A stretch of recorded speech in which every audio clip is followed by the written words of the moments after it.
எப்படிங்க நீங்க ஆர்கானிக்கா இதெல்லாம் பண்றீங்க? அப்ப எப்படி பெருசு இவ்வளவு பெருசா நல்ல தேங்காய் கிடைக்குது? கட் பண்ணுங்க. தேங்காய் பெருசா இருக்கிறதுக்கு ரீசனே ஆர்கானிக்கா பண்றதால தான். என்னன்னா மண்புழு உரம் யூஸ் பண்றோம், பஞ்சகாவியம் யூஸ் பண்றோம்.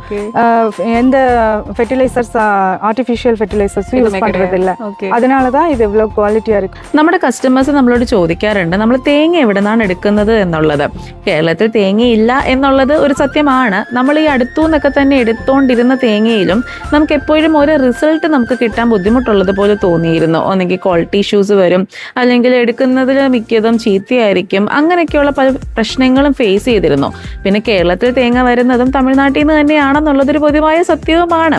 എന്തോ നമ്മുടെ ആളുകൾക്ക് തമിഴ്നാട് തേങ്ങ എന്ന് പറയുമ്പം എല്ലാം മരുന്നടിച്ചാണ് വരുന്നത് എന്നൊരു ചിന്തയുണ്ട്. അവരെ കുറ്റം പറയാനും പറ്റില്ല. പക്ഷെ ഇങ്ങനെയുള്ള നല്ല കുറച്ച് ഫാമുകളും ഉണ്ട്. അതായത് നാച്ചുറൽ ഫെർട്ടിലൈസേഴ്സ് യൂസ് ചെയ്ത് മാത്രം കൾട്ടിവേറ്റ് ചെയ്യുന്ന ആളുകളും നമുക്കിടയിലുണ്ട്. ஃபர்ஸ்ட் ஒரு 2-3 இயர்ஸ் கொஞ்சம் கஷ்டமா இருக்கும், அதுக்கப்புறம் நல்லாவே ஈல்டு கொடுக்கும். அந்த குவாலிட்டி அந்த காயிலேயே நல்லாவே தெரிஞ்சிடும். ஓகே. இடையில பஞ்சகாவியம் ஏதோ சொன்னீங்கல்ல, நிறைய பேருக்கு அதை பத்தி தெரியாது. அதுல என்னெல்லாம் இன்கிரிடியன்ஸ்? அது பஞ்சகாவியம் அப்படிங்கிறது வந்து பார்த்தீங்கன்னா பசுவோட 5 பொருள், நாட்டு பசுவில இருந்து நம்ம தயாரிக்கிறது.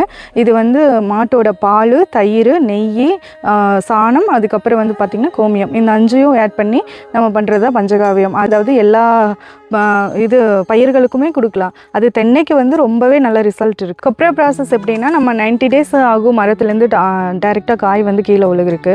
அதுக்கு முன்னாடியே இடையில வந்து போடுவாங்க. அந்த மாதிரி பண்ணாமல் ஃபுல்லாக அது விளைஞ்சதுக்கப்புறம் அதுவாக ஆட்டோமேட்டிக்காக கீழே விழுந்தது காய் எடுத்து நம்ம ட்ரை ஏரில் போட்டு டைரெக்ட் சன்லைட்டில் ட்ரை பண்ணுவோம். அதில் வந்து பார்த்திங்கன்னா நம்ம சல்ஃபர் எதுவுமே ஆட் பண்ணுறது கிடையாது. ஸ்டோர் பண்ணுறதுக்கும் எந்த மருந்தும் ஆட் பண்ணாமல் நேச்சுரலாக நம்ம வந்து கொப்ரா ரெடி பண்ணி கொடுக்குறோம்.